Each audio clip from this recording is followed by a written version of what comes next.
Hola, ¿cómo están? Me da mucho gusto saludarlos. Bienvenidos a un nuevo programa de Conversatorio Jurídico, esta vez con la presencia del maestro Alfonso Zambrano Pasquel. Trataremos el tema la prueba ilícita y los momentos de exclusión de la prueba. Es un honor para mí presentarles a uno de los maestros del derecho penal y derecho procesal penal más reconocidos, no solamente en el Ecuador, sino también en Latinoamérica, con innumerables publicaciones a su haber, profesor de posgrado de varias universidades en el país y en el exterior, larga trayectoria docente y también en el ejercicio de la litigación. Bienvenido, estimado y querido Alfonso, un abrazo fuerte. En este programa vamos a trabajar con un tema medular en el derecho procesal, como es la prueba, y en el contexto del derecho probatorio, la prueba ilícita. Debemos determinar de que es fundamental, no solamente para el litigante, sino también para los estudiantes de derecho y el entorno judicial, entender que todos los actos deben ser legales, ilícitos, y especialmente los que se realizan en el ámbito de la litigación penal. En este entorno, la prueba debe ser conducente, pertinente y eficaz.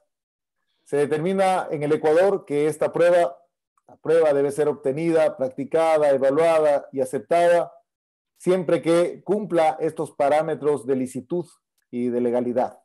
Este es el contexto que nos ocupa en el abordaje de la prueba ilícita. Bienvenido, maestro, bienvenido, querido profesor, doctor Alfonso Zambrano Pasquel. Muchísimas gracias, querido Vinicio Rosillo también. Usted es un maestro también muy reconocido. A ver, cuando conversábamos hace unos días, convenimos en que era importante hacer un abordaje en este coloquio de un tema central como es el de la prueba ilícita. Y tal vez como una referencia, pero por supuesto el tiempo nos obliga a ser muy breves, porque alguien puede decir, bueno, ¿y realmente desde cuándo se conoce esta idea de la prueba ilícita? En verdad tiene 117 años, porque Ernst Belling, ese gran penalista y procesalista, algunos creen que solamente Belling publicó la teoría del tipo penal. No, Belling era un gran procesalista, de esos quedan algo. Yo diría que el gran ícono de la hora presente, gran procesalista y penalista, es el profesor, amigo y gran maestro, el profesor Klaus Roxin.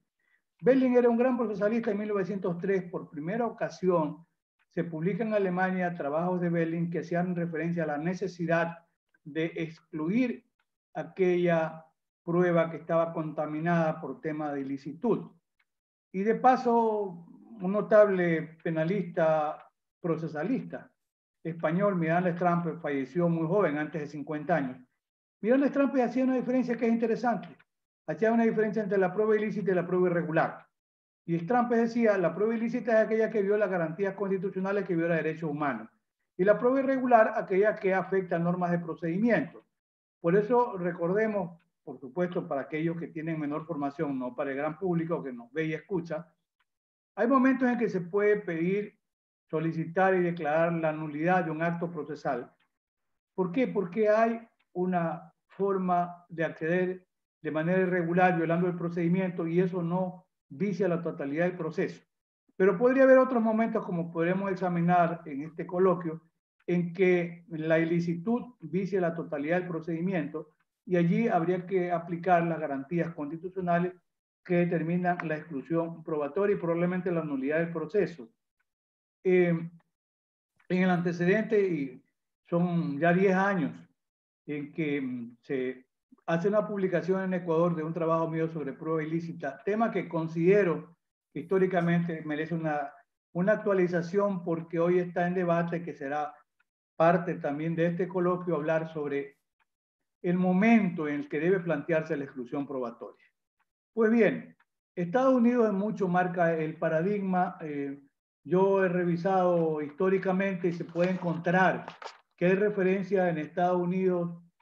Recordemos que ellos tienen la cuarta y quinta enmienda, así como la sexta, la cuarta, el derecho a que no haya una intromisión no autorizada, la quinta, la inviolabilidad del derecho a la defensa en cuanto a la no incriminación, y la acepta el derecho a contar con un defensor que lo asista. Pero Estados Unidos, solamente para mencionar tiempos y fechas, desde 1914 ya se consagraba el derecho al silencio y a la no incriminación.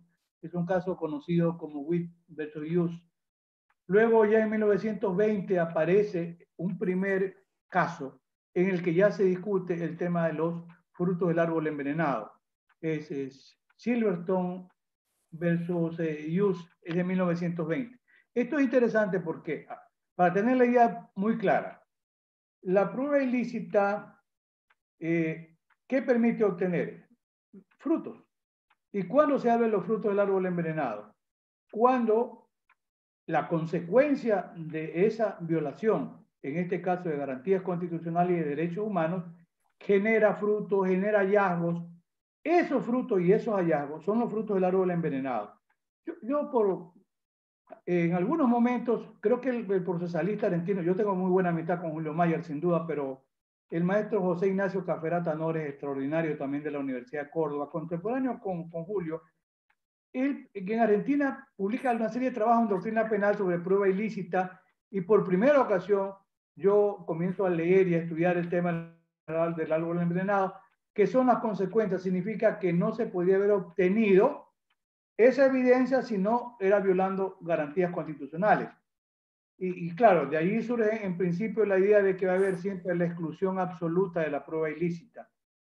Tema que hace 10 años yo lo planteaba en mi libro sobre prueba ilícita, pero hay que reconocer, y podemos ver luego algunos casos, el mismo Irabedian, aparte de Irabedian, que es procesalista en Córdoba, hay un trabajo del profesor Guariglia de la UBA de Buenos Aires, que estudió Derecho Procesal Penal en Alemania, y se considera, algún momento en la UBA, como profesor invitado, se ha dicho que la obra de Guariglia es lo más importante que se ha escrito en habla hispana. Algún momento me lo dijo perfecto Andrés Ibáñez, el gran magistrado español, es lo más importante que se ha escrito en materia de prueba ilícita porque se refiere a Guariglia, a las exclusiones probatorias. Y es bueno, de todas maneras, dejamos planteado el tema, realmente debe siempre excluirse los frutos que han sido obtenidos de manera ilícita.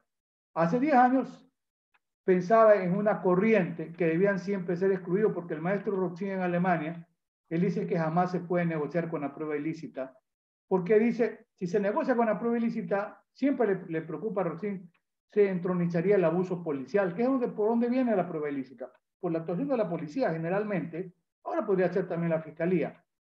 También en México, otro distinguido constitucionalista, como es el profesor Miguel Carbonell. Él hace una serie de trabajos, me envió alguno y dice, Miguel, siempre hay que decirle no a la prueba ilícita.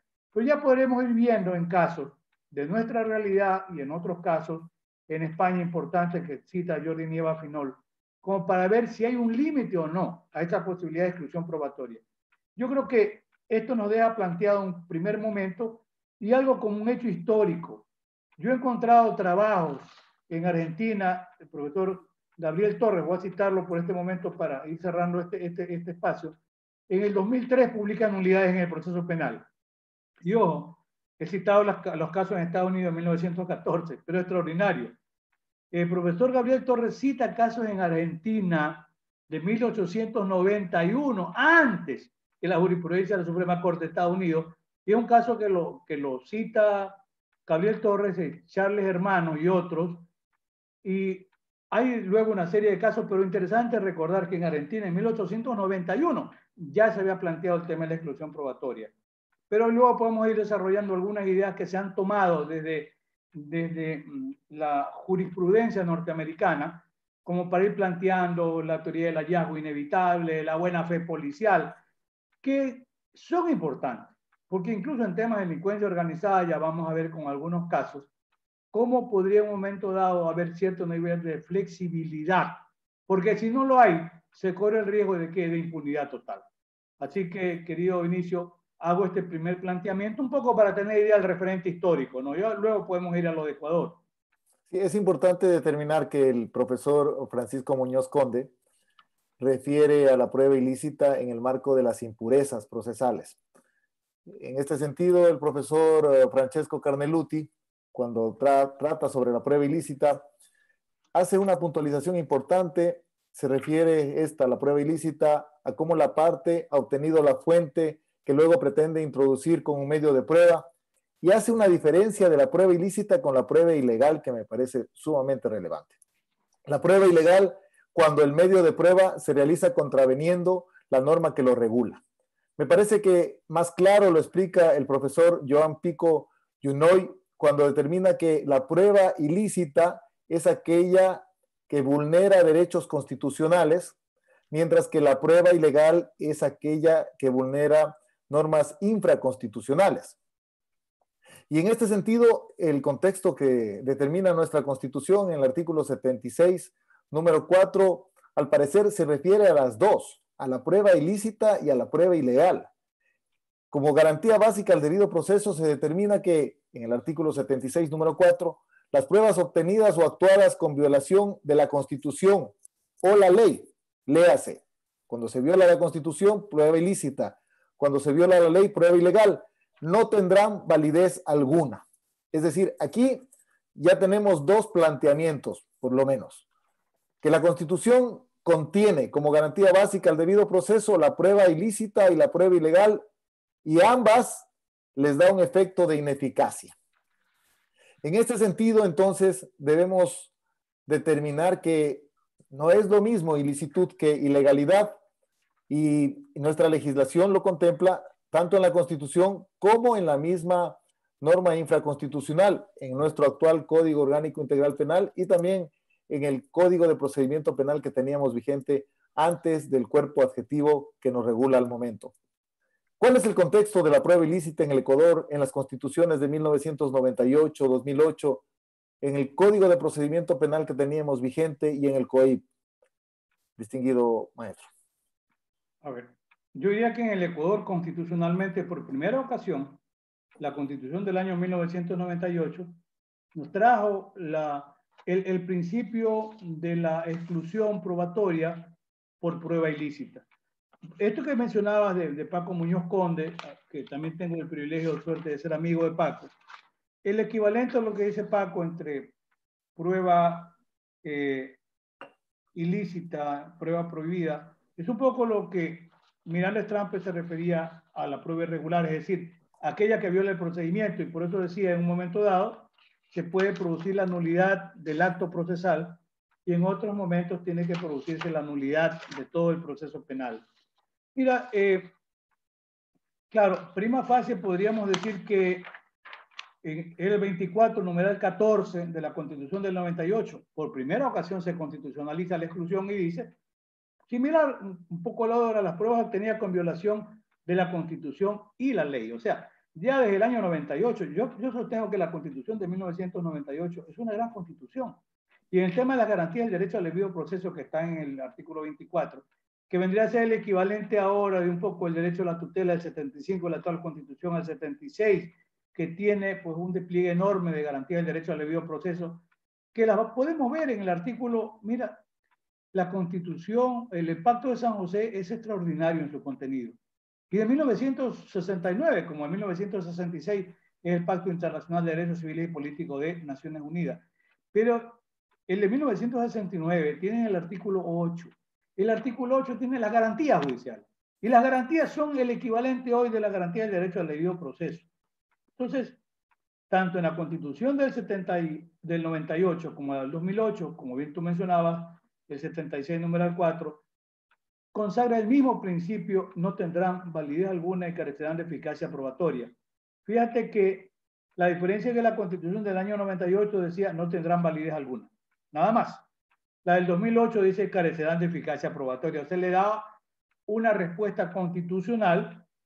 Ahora, con el Código del año de Procedimiento Penal del año 2000, el artículo 80 reproducía la exclusión probatoria prevista en la Constitución y se extendía a los frutos del árbol envenenado, porque el artículo 80 del procedimiento penal del año 2000, yo tuve la suerte o privilegio de trabajar en la estructuración del Código de Procedimiento Penal del año 2000 con los profesores Walter Guerrero Ibanco, gran maestro de la Universidad Central, aunque Walter nace en Loja, y también con Edmundo Durán Díaz, que había sido un gran fiscal general, ambos extraordinarios profesores de derecho procesal. Siempre digo yo, Alfonso Zambrano Pasquel era el que menos sabía frente a esas figuras gigantes. Pero esta parte de las exclusiones probatorias, el Mundo Durán Díaz, que de paso era mi compadre, me decía, a ver, compadre, era muy cariñoso, va a ver, compadre querido, esa parte de las exclusiones probatorias, lo que usted menciona, los frutos del árbol envenenado, esa parte usted la va a redactar. Y yo reconozco, yo acudí a la Constitución de Córdoba, vi el trabajo del maestro Caferata, los trabajos de Julio Mayer, y así quedó el artículo 80 y siguientes con una situación. Allí expresamente se decía, que no se dice ahora, pero debe entenderse porque la Constitución, como la norma es norma suprema, se decía que carecerán de eficacia alguna también aquellos elementos que no pudieron haberse obtenido si no era con violación de garantías. O sea, esos son los frutos del árbol envenenado. Y el artículo, y hay un tema interesante. Primero, esto para ponerla en el contexto que corresponde, porque además puede haber jurisprudencia interesante ya en nuestra corte. Como si el tiempo permite, podemos mirar algunas, como el caso de los 7 del Putumayo de 1996, o un caso contra Reyes Torres del año 2009, si mal no recuerdo. Pero lo que interesa destacar, a ver, el Código de Procedimiento Penal del año 2000, en su primera presentación, establecía este principio, e incluso yo recuerdo haber revisado en trabajos españoles del profesor Miranda Strampes aquel valor que le daban o no a las grabaciones de las llamadas ojos de águila. Con el Código de Procedimiento Penal del año 2000 no tenían valor alguno. Cuando se experimenta la reforma del año 2009, se le da valor a las grabaciones, que son en el fondo grabaciones espontáneas, porque son máquinas que están puestas allí. Y además se establece por primera ocasión el valor probatorio de esa información que es obtenida por uno de los partícipes. Claro, es un tema sensible, y yo siempre le digo a mis alumnos, y lo digo en conferencia, hay que tener cuidado. Podría ser cuidado el caso de alguien que crea una mise en escena, graba una intervención y luego pretende hacerla valer como medio de prueba, porque en realidad habría obtenido fraudulentamente, incluso induciendo la posibilidad de un resultado para que sea grabado y después sacarle provecho. Pero esa es una disposición que está ahí y yo sostengo que hay que tenerla con mucha reserva o cuidado. En el Código Orgánico Integral Penal de hoy, hay que recordar, incluso ahora está previsto, por ejemplo, interceptar llamadas, hacer registros, y el código da plazos. En los casos de delincuencia de menor rango, hasta 6 meses y puede ser de 1 año en delitos de mayor intensidad. Un poco en Alemania sí, incluso en Alemania se sitúan determinados delitos. Por ejemplo, delincuencia organizada, tráfico de droga, tráfico de migrantes, lavado de activos. Ciertos delitos de mayor connotación permiten infiltrar, pero mira, si recuerdas, en Estados Unidos, porque a veces el marco comparativo es interesante, en Estados Unidos, a raíz de los sucesos de las Torres Gemelas, ¿ya? El 11 de septiembre del 2001, marca una ruptura. Porque lo que antes se discutía, que el hallazgo inevitable, que de todas maneras le encontraban, se empieza a institucionalizar en Estados Unidos a propósito de el combate al terrorismo y delincuencia organizada, darle valor a escuchas que aunque no hubiesen sido autorizadas, les están dando valor. Claro, el gran argumento de política criminal, yo diría que es de política penal pura, es que estamos combatiendo el terrorismo. Y si no lo hacemos de esta manera, no vamos a poder encontrar evidencias o elementos. Pero si tú recuerdas históricamente, Rudy Giuliani, que es hoy uno de los asesores del presidente Donald Trump, en 1986 era el fiscal en Nueva York. Y Giuliani encontró con sus asesores cómo pudieron, dicho gráficamente, descabezar a las familias mafiosas de Nueva York, los Gambinos, los Lucchese y demás. Decía porque nadie firma, pues oiga, mátelo a fulano, no hay registro, no hay un documento.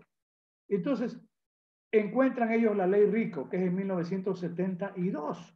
O sea, la ley RICO se adelantó a la Convención de Palermo de Naciones Unidas, que tú conoces muy bien, del año 2000 contra la delincuencia organizada, que permite todas estas técnicas especiales de investigación, pero con la ley RICO por primera vez van a interceptar llamadas, hacen registro, y eso les permite después. Yo no digo que terminó la delincuencia organizada en Nueva York, pero descabezaron a las 5 familias. Entonces, las estrategias son importantes porque también tenemos que ser permisivos a la realidad. si tú no acudes a ciertos mecanismos, se te hace difícil poder investigar actos de delincuencia organizada. Entonces, ahí está un poco la fricción con este tema de la exclusión probatoria, al que nos podemos luego referir con casos reales, porque si tú recuerdas los 7 del Putumayo, caso de Ecuador, de 1996, eran indígenas de nuestra Amazonía. Los involucraron en haber participado en la muerte de miembros del ejército y consiguieron, seguramente entre comillas, consiguieron que se declaren culpables de ser ellos parte de la organización terrorista y narcodelictiva colombiana. Hay muertos, son llevados a proceso y son condenados. Edmundo Durán Díaz incluso es el fiscal, es el abogado defensor que interviene ya en tema de casación y consigue que se revierta la condena. ¿Por qué? Porque las confesiones fueron obtenidas a base de tortura. Y en buena hora funcionó. Alguna ONG se condolió de los pobres indígenas de la Amazonía. Llegó una misión de la Cruz Roja Internacional, constató que estaban golpeados. Los médicos legistas de la policía no pudieron ocultar los maltratamientos. Y eso sirvió, porque el tribunal los condenó, y eso sirvió para que en casación sean absueltos. Se casó la condena. Es un precedente importantísimo el de los 7 del Putumayo, que incluso tratan, el Estado estaba negociando $150,000 por cada uno de los 7 del Putumayo, como un pago indemnizatorio por el vejamen del que había sido víctima. No solo la tortura, es el primer caso donde en Ecuador, en una sentencia de la Corte Suprema, se invoca incluso la Convención Interamericana contra la Tortura. Entonces, hay un precedente muy importante. Pero en el caso Suárez Rosero, en el caso, no, Suárez Rosero no, en el caso Reyes Torres, en ese caso, según la policía, había incautado unos teléfonos, pero la policía tomó los teléfonos. Y cuando Reyes Torres sale bien librado de un proceso, entonces le arman otro proceso por lavado de activos, por asociación ilícita, a base de qué? A base, según la policía, de lo que decían los teléfonos, no hubo cadena de custodia en esa época, y la policía dijo, esto es lo que tienen los teléfonos, y eso sirvió para una condena. Una sala de la Corte Suprema de aquella época, Luis Humberto Barca Galeas, quien seguramente tú conociste también, y vive Luis Humberto, él trabajaba en el tema de prueba ilícita y los frutos del árbol envenenado. En aquella época yo diría que fue la figura importante en la redacción del fallo, y si quieres mirarlo así, entre comillas, comete un error la sala de la Corte Suprema. Tuvo el valor de declarar que había violación de garantías constitucionales, la ineficacia probatoria, porque nadie garantizó la cadena de custodia del contenido, nadie podría asegurar si era cierto o forjado por la policía, o casan la condena contra Reyes Torres. Pero aquel momento son de los momentos en que ya mete las pezuñas el Consejo de la Judicatura. Y el Consejo de la Judicatura destituye a la sala y vienen otros jueces en labor de alfombra, revocan que no estaba ejecutoriada, revocan la casación y ratifican la condena. Entonces, hay momentos históricos como ese que es necesario que quienes nos ven y escuchan puedan tener la idea fresca. Luego podemos mirar algunos otros casos de cara a la realidad, casos reales, más allá del caso de laboratorio. Así que, querido Vinicius, Ciertamente, como dicen los montubios en mi tierra. ciertamente existe una línea muy fina para separar esa posibilidad de investigar a toda costa y sin importar lo que tengamos que hacer. El fin justifica los medios, y la otra, el marco constitucional y legal. En este sentido, también se maneja, y como tú conoces en doctrina, la posibilidad de establecer de que el Estado no puede rebajarse al nivel del delincuente para perseguir al delincuente. Debe cumplir el marco constitucional y los límites del ámbito normativo. Y en este sentido, realizar un paralelismo entre la redacción del artículo 80 del Código de Procedimiento Penal que teníamos vigente, al que tú te refieres, y el artículo 454, número 6 del Código Orgánico Integral Penal, me parece muy importante. Lo que teníamos antes determinado en el Código Adjetivo Penal vigente antes del COIP y que ahora está derogado, me parece mucho más claro y exacto respecto a lo que tenemos ahora en el Código Orgánico Integral Penal. En el artículo 80 del Código de Procedimiento Penal se establecía que toda acción preprocesal y procesal que vulnere garantías constitucionales carecerá de eficacia probatoria alguna. Y puntualizaba que esta ineficacia se extendería a todas aquellas pruebas que no se hubieran podido obtener sin esas vulneraciones. Entonces, estamos estableciendo claro que primero determina prueba ilícita pura. Y segundo, establece esta contaminación que nosotros le llamamos teoría del fruto del árbol envenenado. Ahora, en la redacción que tenemos, en el artículo 454, número 6, se determina que toda prueba o elemento de convicción, ya no se determina toda acción preprocesal o procesal, se enfoca específicamente en la prueba, entendiendo que este ejercicio se realiza de manera general solamente en el juicio y por excepción, obviamente, con la prueba anticipada antes del juicio, y a los elementos de convicción. Nosotros debemos dejar claro aquí que en derecho probatorio existen dos nociones fundamentales: la prueba, como ese ejercicio probatorio que se realiza en el juicio, y los datos de prueba, que son todas estas acciones que se realizan en el orden probatorio antes de esa etapa del juicio. Nosotros en materia penal a estos datos de prueba los conocemos como elementos de convicción. Y quizás este es el punto más sensible, distinguido maestro, a considerar, porque justamente estas vulneraciones constitucionales, estas vulneraciones en el ámbito normativo infraconstitucional, se realizan en un momento que generalmente está blindado por el secretismo, como es la investigación previa, y estas actuaciones que se realizan en el orden de la investigación tienden a vulnerar estos derechos justamente en este momento que se matiza con esta reserva de la investigación, especialmente en el caso de los delitos de delincuencia organizada o delitos graves, en los que se utilizan técnicas especiales de investigación. Inclusive existe esta reserva en cuanto a la investigación para determinadas diligencias. Ni siquiera la misma persona que está siendo investigada se entera de lo que están endilgando en su contra. Siendo así, entonces, ¿cuál es el contexto que debemos nosotros entender en cuanto al momento procesal para solicitar la exclusión de esta prueba ilícita? Ese es un eje fundamental de este coloquio, porque para conocimientos de los que probablemente están empezando a incursionar en el ámbito del derecho procesal, hemos hablado de la autorización. Hay que recordar que el titular de la acción penal es la Fiscalía en el modelo acusatorio. Y quien autoriza es un juez de garantías penales, ¿ya? E incluso el juez tendría la facultad, en un momento dado, de desautorizar una pretensión de la Fiscalía. Justamente la Corte Suprema, la Corte Nacional nuestra acaba de emitir un criterio en el tema, por ejemplo, de la acción penal urgente, que ha servido como medio también de abuso de poder. Y dice, bueno, hay que tener cuidado realmente qué es el acto procesal urgente. ¿Para qué? ¿Qué se trata de evitar? De lo contrario, no debe ser manipulado como acto procesal urgente.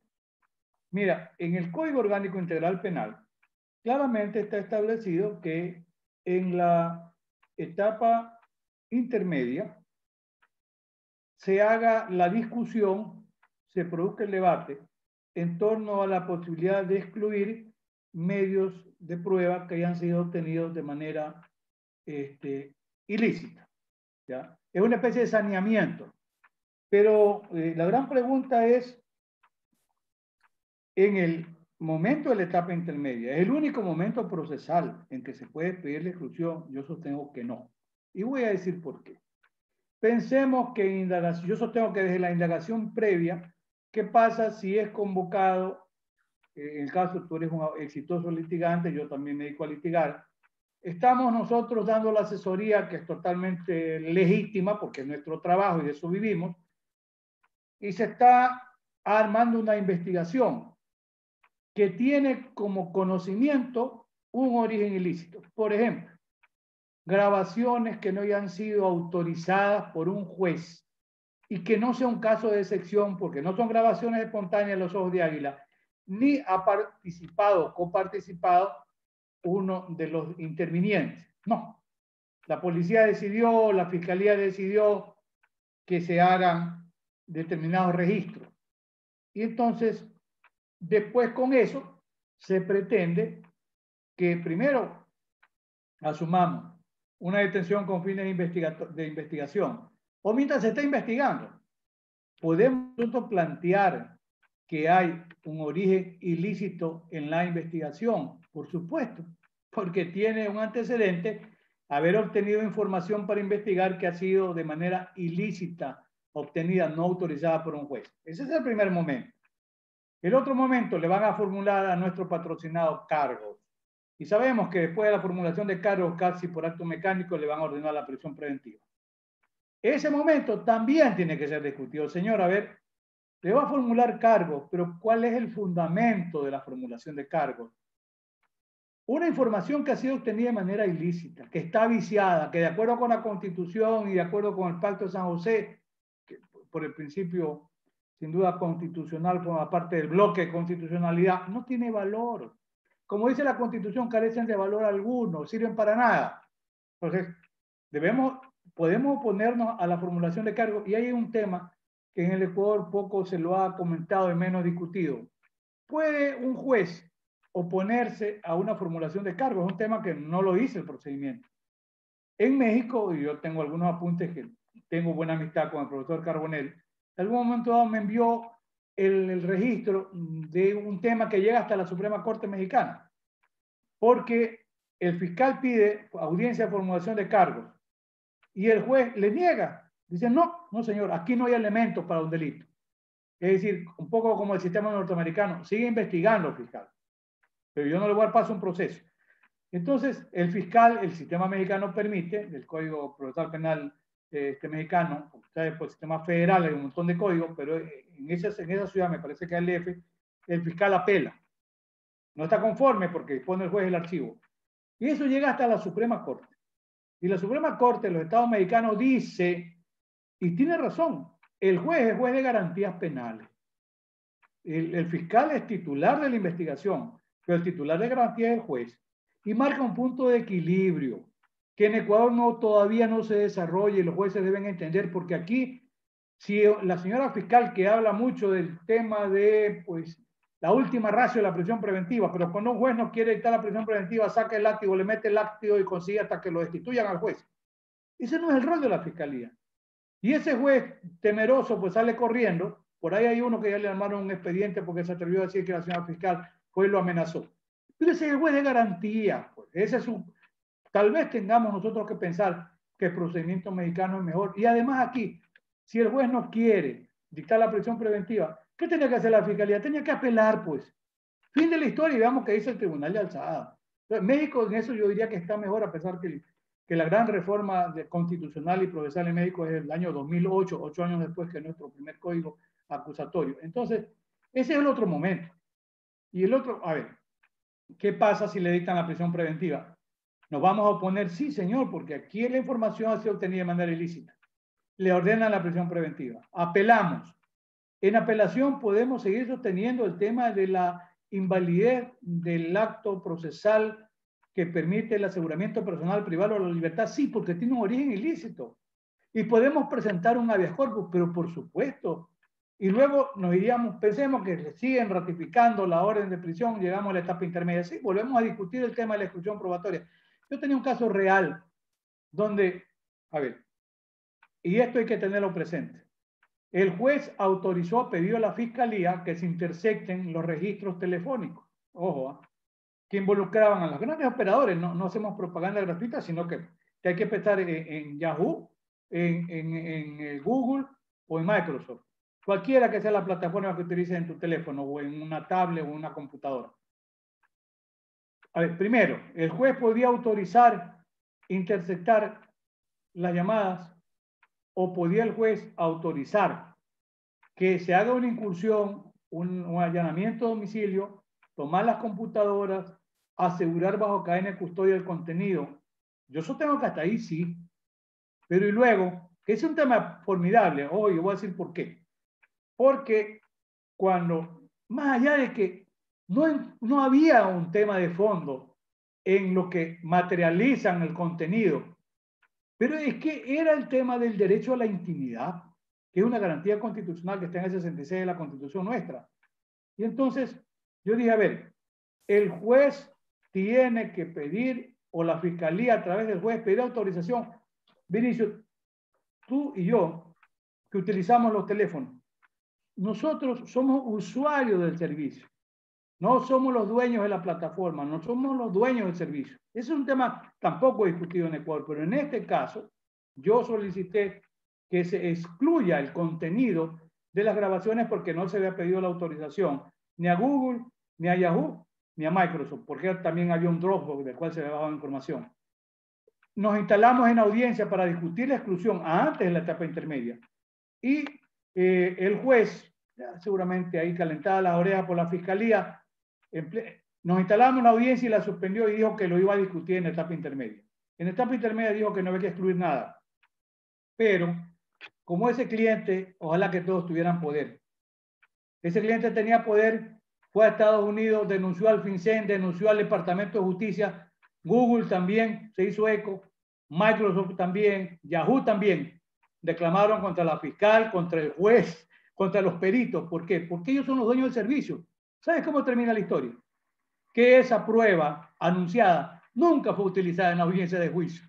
¿Por qué? Porque hay una investigación abierta en Estados Unidos. ¿Por qué? Porque los dueños del servicio, y esto poco se discute, pero es bueno que quienes nos escuchen y nos ven sepan que sí tienen mecanismo.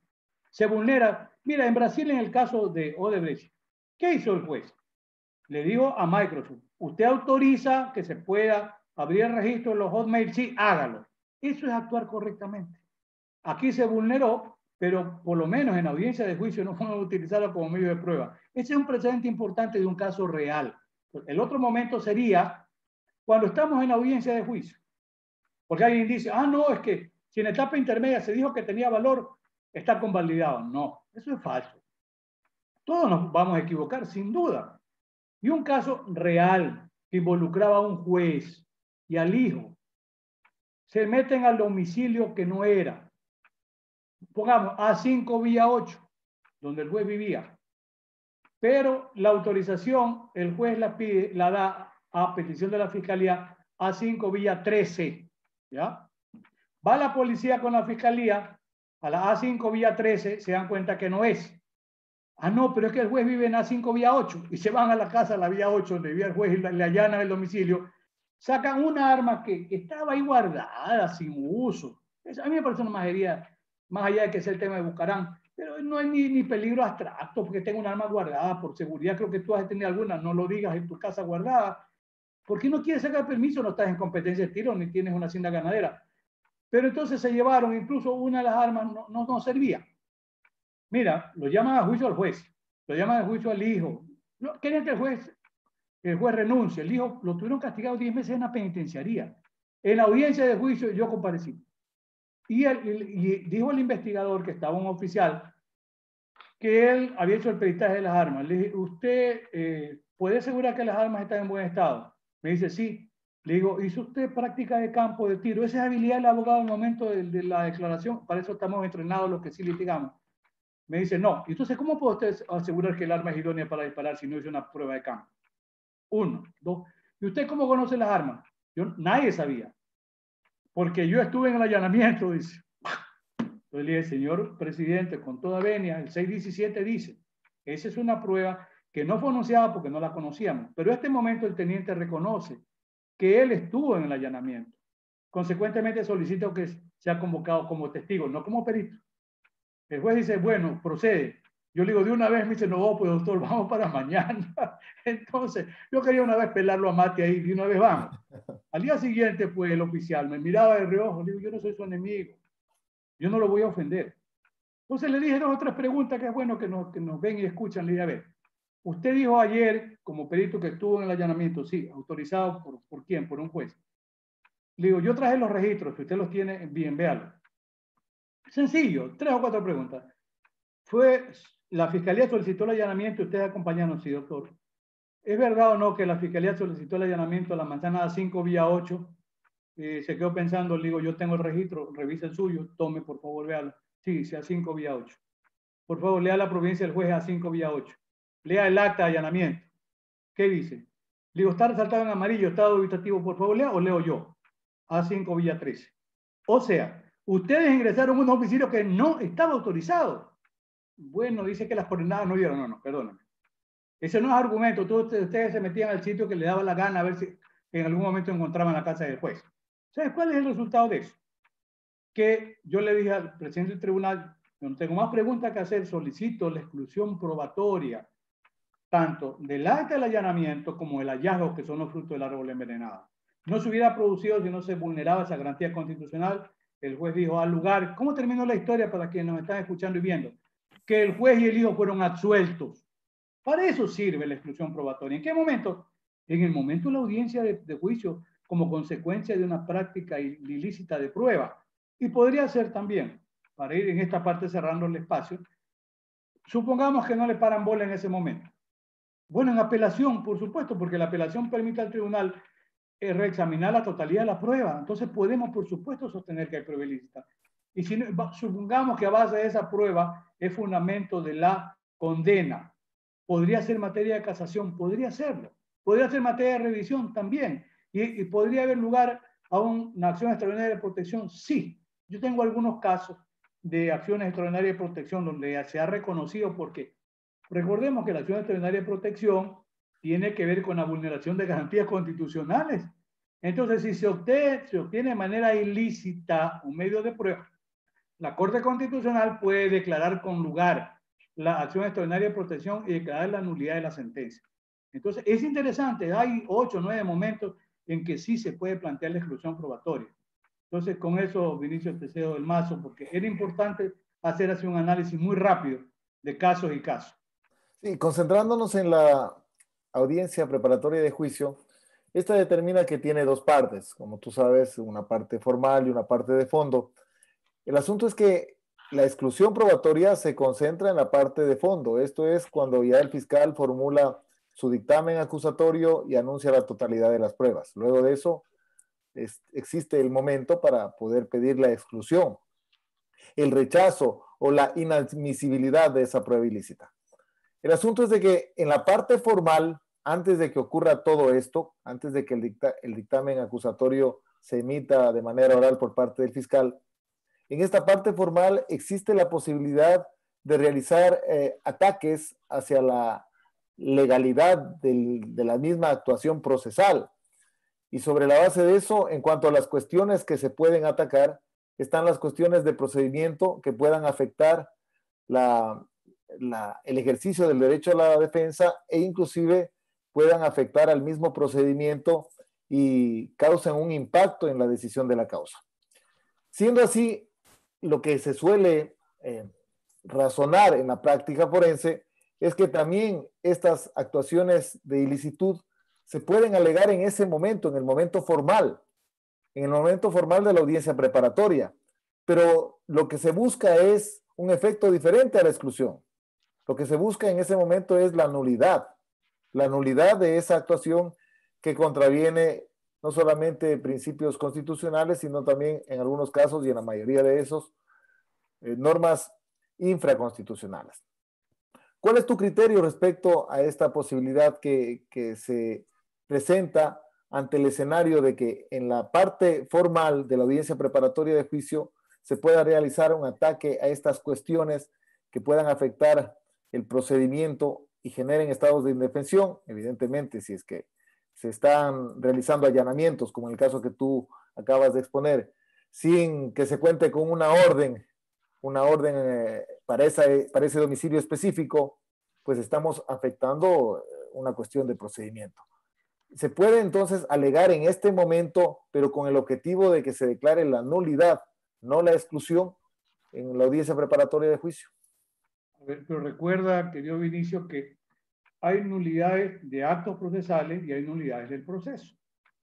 Ya, si en un momento determinado, y en el caso que yo planteaba en la etapa intermedia, yo pedía era la exclusión probatoria de lo que se había obtenido mediante, primero, una acción penal urgente, autorizada hasta ahí por el juez. Pero cuando se materializa el contenido, no había autorización del juez. Entonces, lo que yo pedía era que se hiciera la exclusión probatoria, pero de ese acto procesal. El proceso seguía siendo válido. Pero mira, es interesante porque, como dije hace un momento, el profesor Roxín dice, bueno, siempre hay que decirle no a la prueba ilícita. Y dice por qué, Roxín. Porque dice la manera como la policía recibe el mensaje de que no va a tener valor alguno su actuación. Pero el sistema norteamericano siguió siendo flexible, y más después de los sucesos del 11 de septiembre, el caso de las Torres Gemelas del 2001, porque se van permitiendo, van desde la teoría del hallazgo, por ejemplo, y ahí están una serie de casos, están documentados incluso, donde dice, bueno, en la teoría del hallazgo o un descubrimiento fortuito, dice, de todas maneras se hubiera descubierto. Era un caso donde se ordena que se haga una incursión, un mapeo, un rastreo o afeitar, como llaman también en términos más militares, una zona, suponte 4 hectáreas. Pero la policía fue más allá y encontró alrededor de la hectárea 200. Entonces, el criterio de la Corte Suprema allí dijo, bueno, de todas maneras, si es que la autorización era para un momento mayor, para una extensión mayor, se hubiera encontrado. Y este tema de la buena fe policial es muy discutible. Es muy discutible. Hay momentos incluso que se excluye el hallazgo de la policía porque es un tema, salvando la distancia, un poco parecido a lo que yo comentaba de Ecuador, donde la policía hace un ingreso a un lugar que no está autorizado. Pero fíjate, en el tema de cuál es el límite a la exclusión probatoria, yo pienso que el momento, y creo que va a ser inevitable, un querido amigo como Robert Guevara, él decía que mi trabajo sobre prueba ilícita, él decía que es un clásico. Le digo, gracias, me abruma. No, es que es un clásico porque ahí hay jurisprudencia alemana, norteamericana, española, argentina, colombiana. Y el mundo René Bodero, también a quien yo aprecio mucho, me dijo en una ocasión, que he documentado tu libro. Le digo, la verdad es que me costó tiempo estudiar y llegar a esa publicación. Pero mira, en este momento, la reflexión es válida para lo siguiente. Ya Miranda Strampe, formidable procesalista, él decía que ya los tribunales, incluso españoles, yo recuerdo un caso de un hallazgo de droga, lo cita el maestro Jimeno Sendra, cuando era presidente del Tribunal Constitucional Español, instalan unas cámaras en España, incluso en una estación y dentro de los servicios higiénicos. Entonces decía Miranda, el profesor Jimeno Sendra, es impropio y era la dignidad que le pongan una cámara debajo de la taza del servicio higiénico, pues. Y por la lesión a la intimidad se declara la ilicitud del medio de prueba. Pero, como Estados Unidos ha ido marcando la pauta en este tema de combate a la delincuencia organizada, la Convención de Palermo, la Convención contra la Corrupción, etc., y dicen, bueno, hay que ampliar la posibilidad de la permisividad. Y te voy a comentar, te voy a citar 2 casos reales. En un caso, una niña desaparece en España.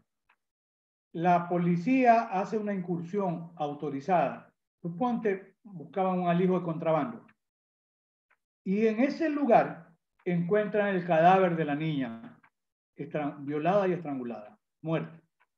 Entonces, lo que plantea el profesor Jordi Nieva Finol, vamos a decir que no tiene valor el hallazgo. Fíjate, es interesantísimo, ¿eh? Son los límites a la exclusión probatoria. Y desarrolla Jordi Nieva, formidable, porque es catedrático de la Universidad de Barcelona, ha tenido la suerte de compartir con él alguna mesa de trabajo, porque es un jurista notable y trabaja mucho en el tema de la prueba. Es para mí, Jordi Nieva Finol, quien crea una suerte de teoría hoy, que se llama la notoria importancia del hecho descubierto. Formidable, ¿no? Porque, mira, si el artículo 28 del Código Orgánico de la Función Judicial dice que hay que acudir a la fuente del derecho, a la doctrina y a la jurisprudencia, esa es doctrina. La notoria importancia del hecho descubierto. Y hay otro caso donde se hacía una investigación de menor cuantía, pero al incursionar la policía, ¿qué encuentra? 3 toneladas de cocaína. Entonces me dice, con toda razón, Jordi Nieva, ¿vamos a decir que es prueba ilícita el hallazgo de la cocaína? No, pues. Es la notoria importancia del hecho descubierto, con lo cual está trabajando la jurisprudencia española. Pero en Ecuador es interesantísimo, te lo planteo como caso. A ver, el artículo del 80 en adelante, hablo en primera persona, no por ser ampuloso, sino porque yo redacté esa parte, estaba el principio de la exclusión absoluta y que no se debe autorizar si lesiona la intimidad. que dice el Código de Procedimiento Penal del año 2000 y lo repite el del 2014, el Código Orgánico Integral Penal, que carecerán de eficacia probatoria. Yo te planteo este caso, que es un caso que a mí me consultan. Un miserable, porque no tiene otro calificativo, que estaba imputado por actos de violación. Claro, el abogado lo asesora y cuando le piden que dé una muestra de ADN, el abogado dice, no, señor, eso es incriminatorio. O sea, un poco a lo norteamericano, ¿no? Viola la cuarta enmienda. Y no, y que dice el señor, el Código de Procedimiento, ya el Código Orgánico Integral Penal, porque era con el Código Orgánico, dice claramente, sin el consentimiento expreso, no se puede tomar una muestra, y lo dice el código. Yo te digo sinceramente, esa parte la había redactado en el anterior código, y yo alguna vez me di latigazo, porque dije, pensando bien en el derecho de las víctimas, ¿eh? Que es un tema interesantísimo, por eso te voy a situar la idea. Mira, pero el código no dice eso. Cuando se discutió en la asamblea, algún momento, cuando de repente a uno lo consultan, porque los 7 sabios de Grecia, como decía el doctor Calogero, se me la saben más que nadie.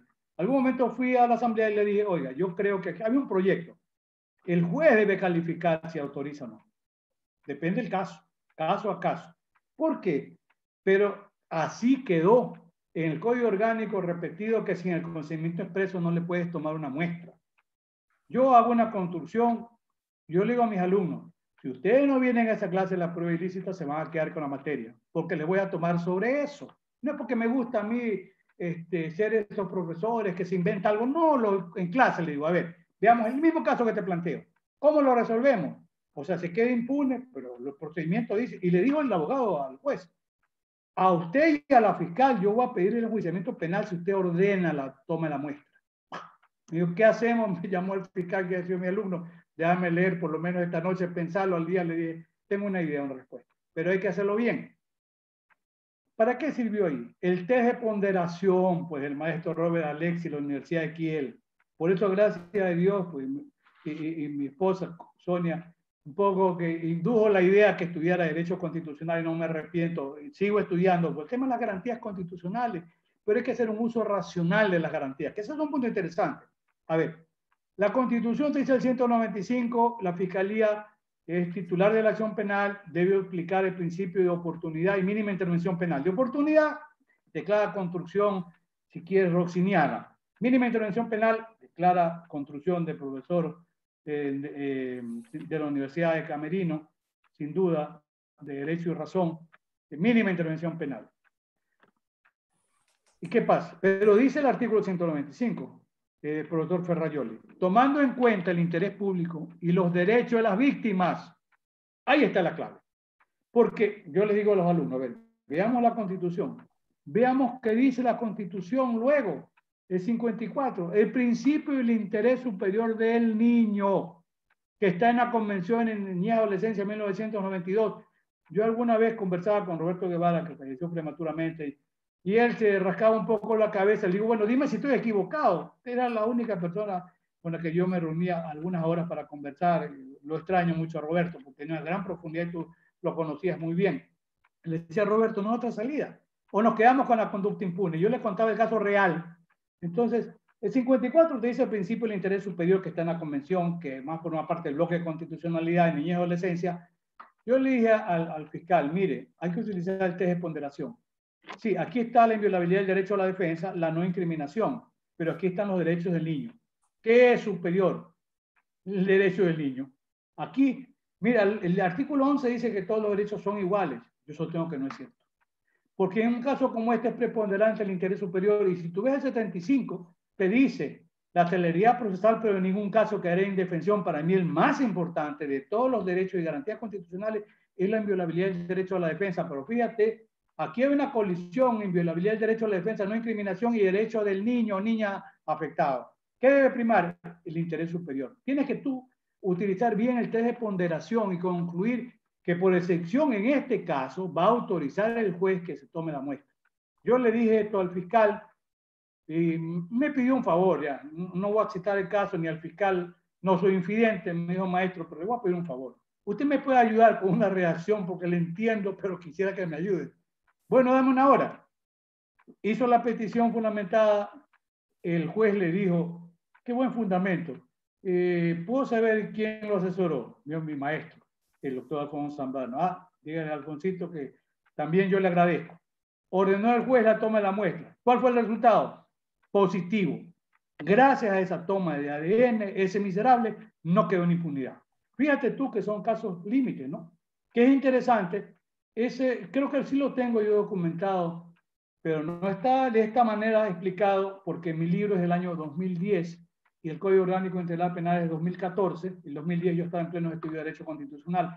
Pero fíjate, por eso yo creo que se justifica una edición actualizada de mi libro sobre prueba ilícita, porque hay todo este arsenal. Yo no lo citaba en ese momento a Jordi Nieva Pinol, no lo había estudiado en esa línea, pero la notoria importancia del hecho descubierto nos obliga a replantear hasta dónde debe llegar el principio de la exclusión absoluta de una prueba ilícita.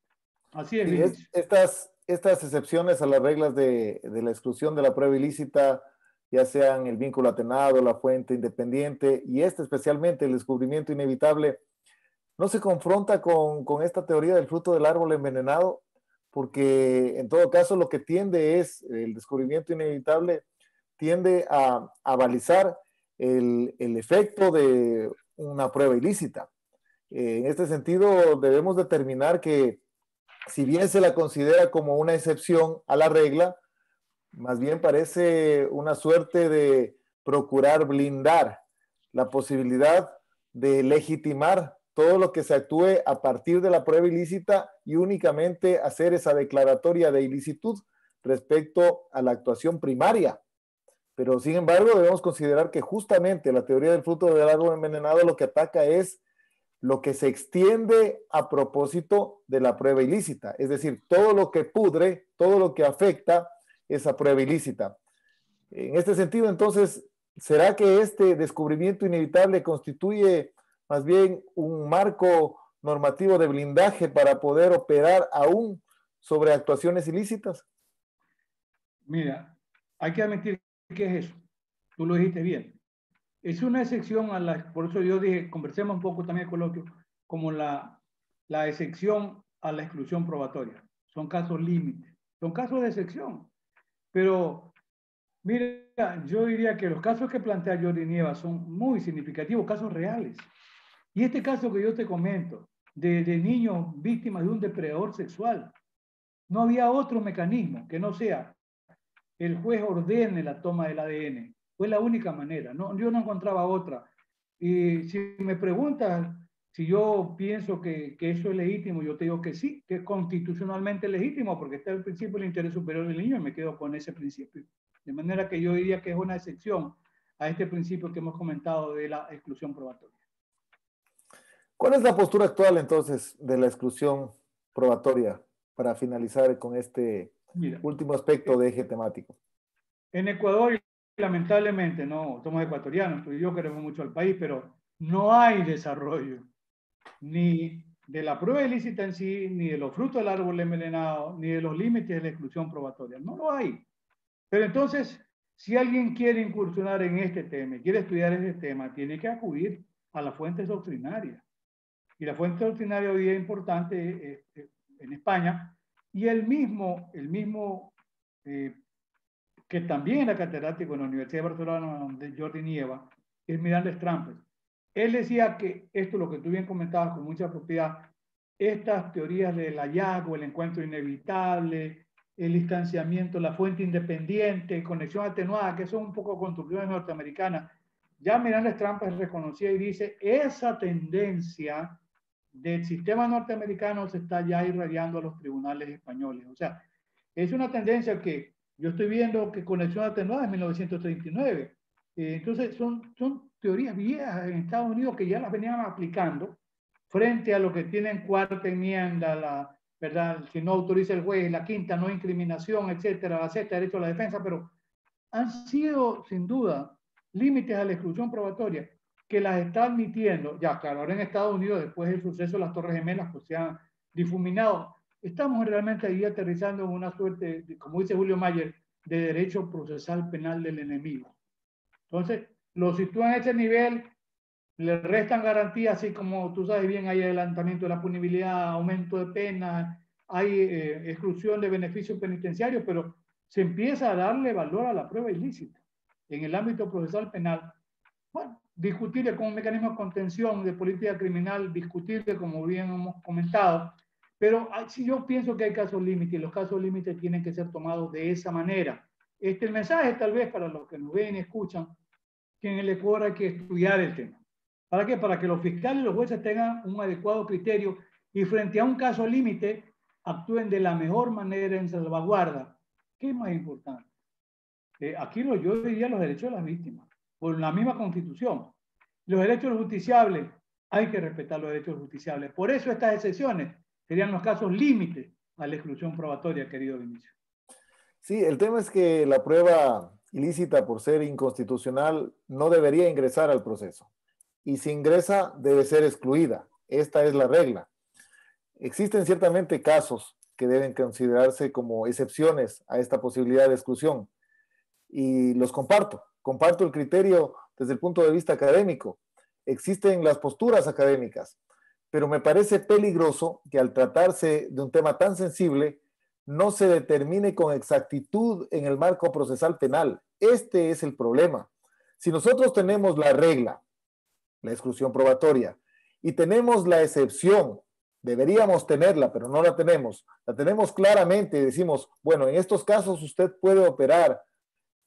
Si usted tiene un descubrimiento inevitable, por ejemplo, lo consignamos aquí y en este caso usted puede operar y esto es el descubrimiento inevitable.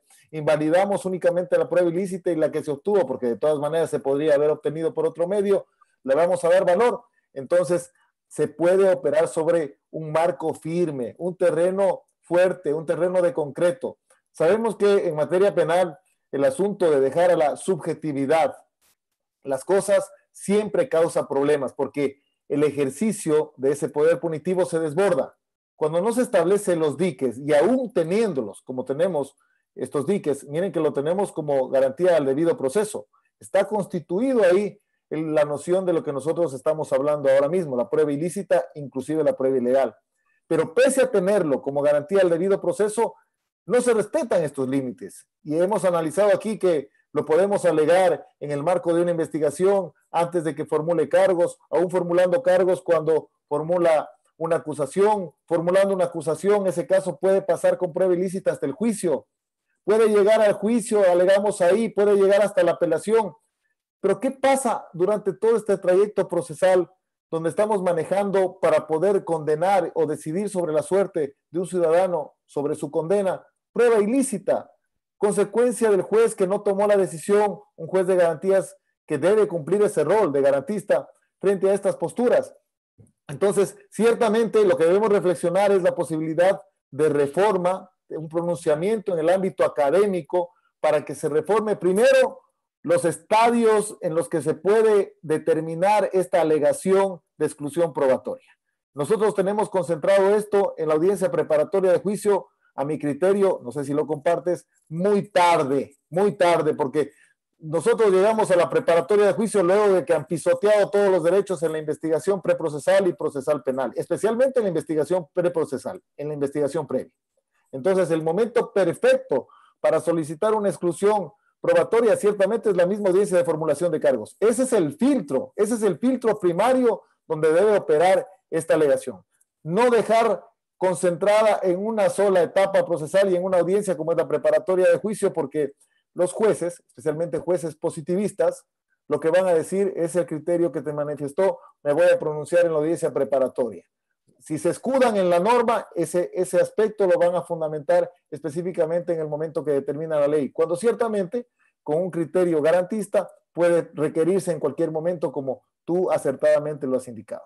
Y lo segundo es establecer los parámetros claros para que nuestra legislación pueda contemplar estos alcances, no solamente en el orden de la exclusión probatoria, sino un aspecto muy importante que se acaba de referir aquí, y es la posibilidad de que el juez en su rol garantista, inclusive cuando el fiscal no tenga elementos suficientes, se oponga a que esa investigación pueda extenderse y obviamente extenderse vulnerando y generando más prueba ilícita. Ese sería un poco el análisis que a propósito de este coloquio hemos realizado. Distinguido Alfonso. Sí, mira, sí, yo pienso que una reforma sea la respuesta normativa. ¿Qué no requiere? Una reforma sería que el juez pueda desestimar la formulación de cargos. Una es muy importante, porque es juez de garantía. Y la otra es que en el procedimiento, yo dejé algún borrador esa vez que fui a la asamblea, diciendo que en cada caso el juez de garantías penales determinará, ojo, ya reformando esa parte, la necesidad o no, por ejemplo, de una toma de una muestra de fluidos corporales, aún sin el consentimiento. Entonces ya le dejaba abierta la posibilidad. Porque además recuerda que la Ley Orgánica de Garantías Jurisdiccionales y Control Constitucional ya tiene establecida la ley de la ponderación. Ahí dice que tanto mayor fuese el nivel de afectación o de no satisfacción de un principio, tanto mayor debe ser la satisfacción del otro. O sea, esa ley de Robert Alexi, el profesor de la Universidad de Kiel, está en la Ley Orgánica de Garantías Jurisdiccionales y Control Constitucional, de manera que se puede hacer, y concluyo contigo, un excelente cuadro normativo que dé legitimidad a casos límites como los que hemos comentado.